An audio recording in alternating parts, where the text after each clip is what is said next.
అనాదిగా ఆదరణకు నోచుకోక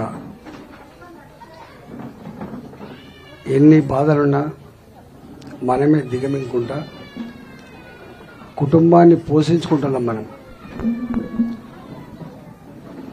మనకు పెద్ద పెద్ద పదవులు రావు, పెద్ద పెద్ద కాంట్రాక్టులు చేయం, పెద్ద వ్యాపారం కూడా కాదు. ఒక్కొక్కసారి భార్యా పిల్లలు వదిలిపెట్టి దేశానికి 3 నెలలు 6 నెలలు ఆ నార్త్ ఈస్టర్న్ స్టేట్స్కు అటు ఇటు పోతారు. నాకు నా నియోజకవర్గంలో కూడా చల్లూరు, మల్లారెడ్డిపల్లె, దేశాయిపల్లె లాంటి గ్రామాలలో, కానిపర్తి లాంటి గ్రామాలలో బుడిగి జంగాలతో నాకు 22 సంవత్సరాలుగా అనుబంధం ఉంది. రెండవది, తెలంగాణ ఉద్యమంలో మీతో పరిచయం ఉంది. మొట్టమొదటి ఆర్థిక మంత్రి అయినాడు ఈ వర్గాలకు ఏమైనా చేయాలని చెప్పి మళ్ళాంటి వర్గాలు ఏవైతున్నాయో అలాంటి వాళ్ళతో 40-50 రోజుల పాటు సమావేశాలు పెట్టి కుల సర్టిఫికేట్ కూడా దిక్కు లేకుండే, కుల సర్టిఫికేట్లు దిక్కు లేకుండే, రేషన్ కార్డు దిక్కు లేకుండే, అసలు మనం ఎవరమో మనం ఏ కులమో, కాలేజీకి పోతే స్కూల్లోకి పోతే జాయిన్ చేయాలంటే అంత దారుణమైన పరిస్థితుల్లో కులాలు కూడా ఉండే. 30-40 కులాలకైతే ఎంఆర్ఓ అంటోడు కుల సర్టిఫికేట్లు ఇవ్వబోతుండే. అట్లాంటి వాళ్ళకి 40-50 రోజుల పాటు నేనే అప్పుడు మీటింగ్ పెట్టి ఈ నోరు లేని జీవులు వీళ్ళకి పెద్దల పరిచయం లేదు, వీళ్ళు పోయి ఏ కులం చెప్పుకోనో తోయదు, పోయి చెప్పుకుంటే కూడా వాడెవడు మళ్ళీ మర్యాద ఇచ్చేయలేదు, పని చేసి పెట్టలేదు, వెళ్ళిపో అనే బాపతులు. కాబట్టి అప్పుడు మనం కొంత చేయడం వల్లనే కొన్ని పనులు మనకు అయినాయి. రేషన్ కార్డులు వచ్చినాయి, పిల్లలకు రెసిడెన్షియల్ స్కూళ్ళు వచ్చినాయి, రెసిడెన్షియల్ స్కూళ్లలో ఇంటర్వ్యూస్ లేకుండానే ఈ పిల్లలకు అడ్మిషన్లు ఇచ్చినాం. అంతే కదా శ్రీరావు? అట్లా కొన్ని చేయగలిగినాం. ఇక తదుపరి నాకు ఆర్థిక మంత్రి ఉన్నప్పుడు 50,000 రూపాయలు బ్యాంకుతో సంబంధం లేకుండా నేరుగా కొంతమందికి ఇప్పించగలిగినాం ఫ్రీ, మళ్ళా వాపస్ కట్టకుండా. 1,00,000 రూపాయలు అయితే 80,000 ఫ్రీ, 20,000 రూపాయలు మాత్రమే మనం మార్జిన్ మనీ కట్టే సిస్టంలో ఇట్లా 10 లక్షల వరకు కొన్ని చేసినాం. కానీ ఆయన మన సంపూర్ణంగా చేసుకునేవాడు కాబట్టి, మన పూర్తిగా చేసుకునేవాడు కాదు కేసీఆర్ గారు, సరే కొన్ని ఉన్నంతలో చేసుకోగలను. ఇవాళ ఉప్పల్ కానీ, నాచారం కానీ, ఇవాళ ఈ బస్తీ కానీ, వినాయక నగర్ కానీ, మల్కాగిరి కానీ, నేనేమంటున్నా అంటే సూర్యారావు నేనేమంటున్నా, నాకు తెలిసి పుల్లు వేసినామంటే ఇక పోదు, ఇక పుల్లు వేసినట్టు పోదు.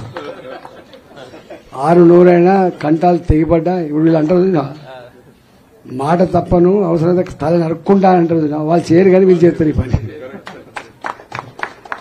అంటే అట్లాంటి కమిట్మెంట్ ఉన్నటువంటి కులం కాబట్టి ఈ మొత్తం పార్లమెంట్ కింద ఎక్కడెక్కడ బస్తీలు లేవు ఆ బస్తీల నాయకులందరితోటి ఒక్కసారి ఒక మీటింగ్ పెట్టి సూర్యారావు దేవుడు కుమార్ బాబు ఒక మీటింగ్ పెడితే ఒక గంట సేపు మాట్లాడుకుందాం. మనం మీరు మద్దతు ఇస్తుండ్రు కానీ నీకు నాకంటే తెలిసిన మీకు ఎవరున్నారే, పిలిత పలికే నేనే, అంతో ఇంతో సంబంధం నాతోటేనే. నా కాంగ్రెస్ పార్టీ అభ్యర్థితో మీకు సంబంధం లేదు, నా బీఆర్ఎస్ పార్టీతో కూడా సంబంధం లేదు, వాళ్ళు ఎక్కడుంటారో కూడా తెలియదు.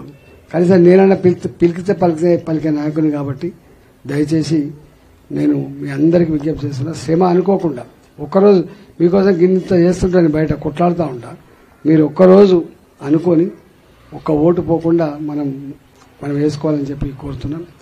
ఇక నా సర్వీస్ గురించి అంటావా, నేను మొన్న కరోనా మంత్రిగా పనిచేశాను. ఎవరైనా బయటికి వెళ్ళిండా? మంత్రులు బయటికి వెళ్ళిండ్రా? ముఖ్యమంత్రి బయటికి వెళ్ళిండ్రా? దేశంలో ఎవరైనా బయటికి వెళ్ళిండ్రా?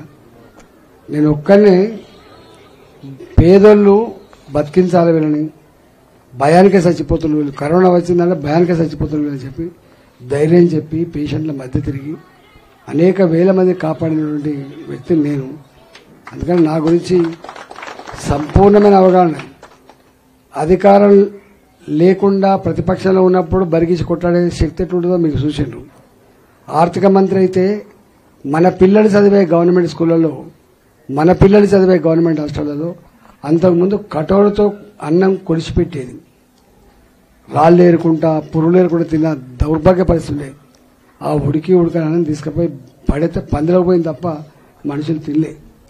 అట్లాంటి స్కూళ్ళల్లో అట్లాంటి హాస్టళ్లలో నేను వచ్చినాక ఇదే సూర్యారావు ఏం చేద్దామని చెప్తే ఎదలుడు చేయాలంటే మనం పడ్డ దుఃఖం అనుభవించిన బాధ వాళ్ళు అనుభవించద్దని చెప్పి బీపీటీ సన్న బియ్యం కడపనిండా తినేటువంటి జీవో ఇచ్చింది నేనే. అప్పుడు కడపనిండా కటోరతో కొలిసిపెట్టే స్థాయి నుంచి కడపనిండా తినే దానికి అది కూడా ముక్కిపోయిన బియ్యం జాగాలో బీపీటీ బియ్యం అన్నం పెట్టింది నేనే. శ్రీనివాస్ వచ్చినాను అప్పుడు. అందుకని అంటే అధికారం అనేది పదం అనేది అలంకారం కోసం రాదు, డాబు దర్పం కోసం రాదు. వస్తే పేదల కన్నీళ్లకు పేదల కష్టాలకు పరిష్కారం చూపేటువంటి భావన ఉండాలి. అది లేకపోతే వ్యర్థం.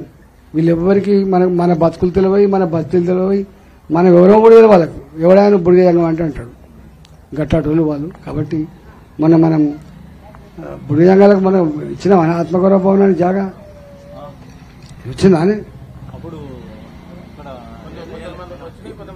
78 కులాలకు ఒక్క కులం 2 కులాలు 78 కులాలకు ఒక కులాన్ని కూడా మర్చిపోకుండా 78 కులాలకు ఇక్కడ ఒక అడ్డా ఉండాలి. మా వాళ్ళకు ఎక్కడో కరీంనగర్ నుంచి వస్తే వరంగల్ నుంచి వస్తే ఇక్కడ చదువుకోవాలంటే వాళ్ళకు ఒక అడ్రస్ లేకుండా పోయింది. పెద్దవాళ్లకు Velama hostel, Reddy hostel, Vaishya hostel ఇట్లా వాళ్ళకుంటే వాళ్ళ పిల్లలు అక్కడ చదువుకుంటారు. వాళ్ళు ఎప్పుడైనా వస్తే అక్కడ అడ్డా లెక్క వారికి పనికి వస్తుంది.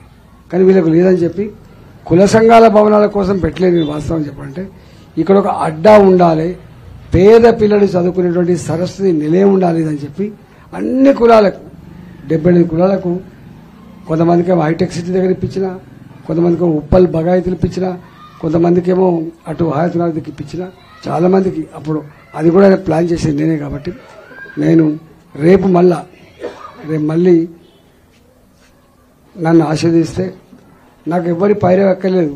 నేను చక్కగా మోడీ గారి దగ్గర పోయి ఈ పని చేయమని చెప్పే సత్తా ఉందా లేదని చెప్పండి. కాబట్టి మీరు బాగా తెలియకలడు, మీరు దేశాలు తిరిగి మస్తు తెలివి ఉంటుంది వీళ్ళకు ఉంటుంది. కాబట్టి నేను మీకు చెప్పాల్సిన అక్కడ లేదు. కాబట్టి నరసింహ ఒక్క ఓటు పోదు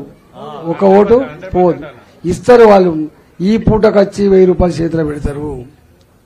ఈ పూటకొచ్చి ఎన్నెళ్ళు లేనోడు దండం పెట్టకుండా వస్తాడు బస్సుకి. మంచిగా తాగబోయిస్తాడు, తాగబోతే తాగాలి, తినబెడితే తినాలి, పైసలతో తీసుకోవాలి, మన ధర్మం అని నిర్వర్తించాలి. వాళ్ళు ప్రమాణం చేయాలని చెప్తారు, ప్రమాణం చేయాలి, వాని మీదనే ప్రమాణం చేయాలి, పోతే వాడు పోతాడు. కాబట్టి మీరు జాగ్రత్తగా చేయండి. ఇగో ఇప్పుడే అంటాడు నీ హుజరాబాద్కి వచ్చినా, నువ్వు వచ్చినా చంద్రబాబు వచ్చాయి అంటే 20 ఏళ్ళు అక్కడ నేను పనిచేసింది. నన్ను ఊడగొట్టాలని, నా ముఖం అసెంబ్లీలో కనబడద్దని ఎంత చేసిండ్రో ఆయన సూచన మామూలు చేయలేదు. చివరికి నాకు ఇంకా 6,000 రూపాయలు రాలేదు, ఇస్తేనే ఓటెత్తా అని చెప్పి దండాలు పెట్టిండు. నాకు 10,000 రూపాయలు చెప్పడం రాలేదు, ఇంకా ఇస్తేనే ఓటెత్తామని చెప్పాడు. దళితులకైతే 15 లక్షల రూపాయలు దళిత బంధు ఇచ్చిండు. మా దగ్గర ఇచ్చిండు, మీ దగ్గర ఇయ్య కానీ మా దగ్గర ఇచ్చిండు. గన్ని చేసినా కూడా ఏమైందో మీరు చూసింది. కాబట్టి ఇవాళ రేపు ఈ 1000 రూపాయలు 500 రూపాయలు చాలా చిన్నవి. మనం కూడా ఇలా సంపాదిస్తున్నాం. మనం కూడా ఒక రోజుకు 2,000 రూపాయలు 3,000 రూపాయలు సంపాదించే స్థాయికి ఎదిగాం. కాబట్టి వాడు పిచ్చి వాడు 1000 రూపాయల కోసం వాడిని దానికోసం పొరపో అని అనాలి తప్ప రిలాలో కూడా రాలేదు మనం. అందుకని దయచేసి మీరందరూ ఒక పెద్ద మీటింగ్ పెట్టి, పెద్ద అంటే అన్ని ఒక్కటి కూడా మిస్ కాకుండా పెట్టి అక్కడనే ఒక పుల్లు వేసుకొని 13వ తారీఖు నాడు గొప్పగా ఓటేసి గెలిపించాలని చెప్పి